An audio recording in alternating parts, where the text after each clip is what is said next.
Did you know some of our favourite movies as kids are based on some pretty dreadful events? Also, if we take a deeper look into the movies, we find some pretty disturbing aspects that we missed as children. Number 5. The Real Minions. Released in 2010, Despicable Me is an animated comedy film made by Universal Pictures and Illumination Entertainment. The film's plot follows a supervillain by the name of Gru. He becomes upset when a rival of his by the name of Vector steals the Great Pyramid of Giza. Gru wants to top this and plans to steal the moon by shrinking it first. He and his minions plan to steal a shrink ray from a secret base in East Asia, but it turns out his rival had already stolen it. Now you get the gist of the movie, let's take a look at the minions. They are little yellow creatures who speak in high-pitched tones. They live to serve, but always find themselves working for a series of unsuccessful masters. A rumour sparked online after this picture was released.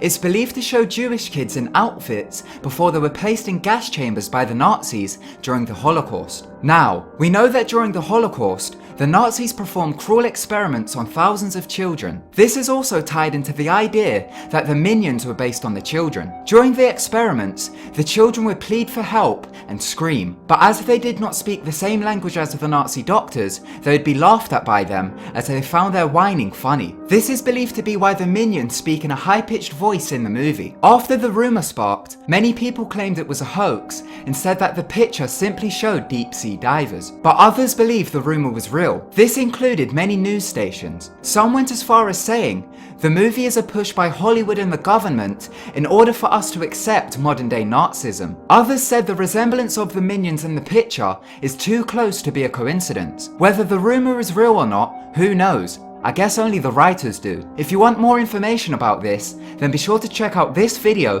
which goes in depth about the rumour. Number 4. Pokemon. Not only does this involve every Pokemon movie ever, but also every TV episode. If you just take a look at the Pokemon world, you will find that it is full of dark material which doesn't seem suitable for kids. Pokemon started off in 1995 as a video game for the Game Boy, but adapted into movies and a TV series. Where to begin? Let's start with Team Rocket. Led by Giovanni, Team Rocket is a villainous team who pursue evil and like to exploit Pokemon. Their motto is, steal Pokemon for profit, exploit Pokemon for profit. All Pokemon exist for the glory of Team Rocket. Their main focus is to steal or capture rare Pokemon so that they can sell them. They are also known for conducting cruel experiments on the Pokemon for research purposes. At times, they've even killed them. They're pretty much like the Nazis of the Pokemon world, who run an illegal trafficking racket. There are also child abductors in the world. The Pokemon known as Drifloon likes to abduct children. They are shaped like a purple circle and have two string-like arms. Children often mistake them for balloons, and once grabbed, they are taken away. This isn't the only Pokemon that has an interest in children. There is one which is known as Banette. This one likes to stalk children. Although the original first movie was rated G, meaning anyone can watch it, the opening scene showed Mewtwo waking up and slaughtering the scientist who created him. So yeah, Pokemon is pretty dark if you look into it. Number 3. The Jungle Book. This Disney film follows Mowgli, a young boy who is an orphan. After being found in a basket by a black panther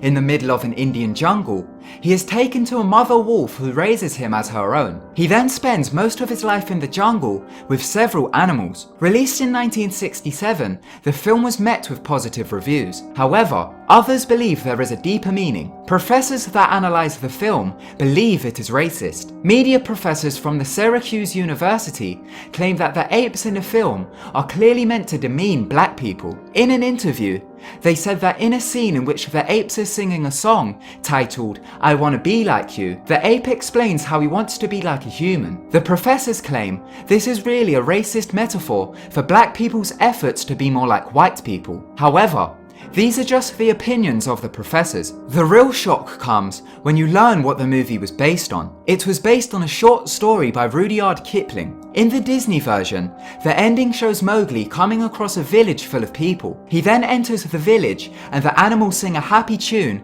and the movie finishes. However, in the original version, when Mowgli enters the villagers do not accept them into their society. Due to this, he asks an elephant for help. In the movie, the elephant is portrayed as a helpful, forgetful old elephant. But in the short story, he is a bloodthirsty savage. Due to the rejection of the villagers, Mowgli gets upset and rounds up a gang of animals and destroys the whole village. To sum it up, in the original ending, Mowgli is one ruthless kid. Number 2. Tangled. Released in 2010, this Walt Disney film is based around Rapunzel. Rapunzel was born to a queen, but was kidnapped after birth by a woman called Gothel. Gothel took her as she found out that Rapunzel's hair has magical healing properties which helps retain youth. She also locks Rapunzel away in a tower, but all she wants to do is be adventurous. Shortly after, a thief discovers the tower and helps Rapunzel escape. They then fall in love and she finds out that she is a princess and they live happily ever after. Well, that's the case in the Disney version. However, in the original fairy tale of Rapunzel, it goes a little bit like this. Gothel tricks the thief into climbing up the tower by cutting off Rapunzel's hair and dangles it out the window for him to climb up it. But when he makes it to the top, he notices that he has been tricked, leaps off the tower and lands face first onto a bed of thorns which blinds him. No happy ending, just a blind thief. Number 1. Cinderella. Once again another Disney movie. Released in 1950, the film's main character is Cinderella. She is an aristocrat who is bossed around by her stepmother and stepsisters. She tends to all their needs. Meanwhile, a Grand Duke is setting up a grand ball in order to try find his son by the name of Prince Charming, a companion. Cinderella asks her stepmother if she can attend the ball.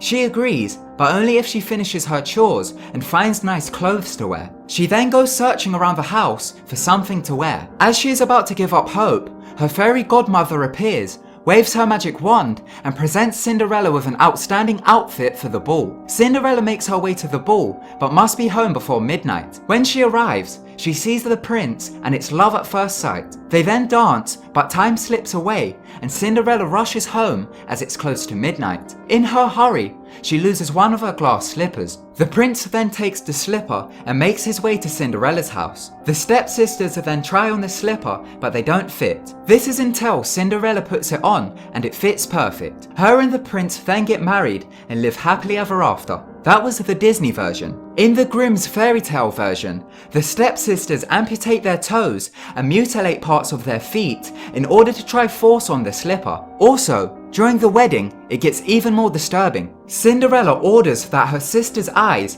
be pecked out by angry birds. Thank you so much for watching. If you enjoyed the video, then be sure to give it a big thumbs up. Don't forget to subscribe to keep updated with our videos. Goodbye.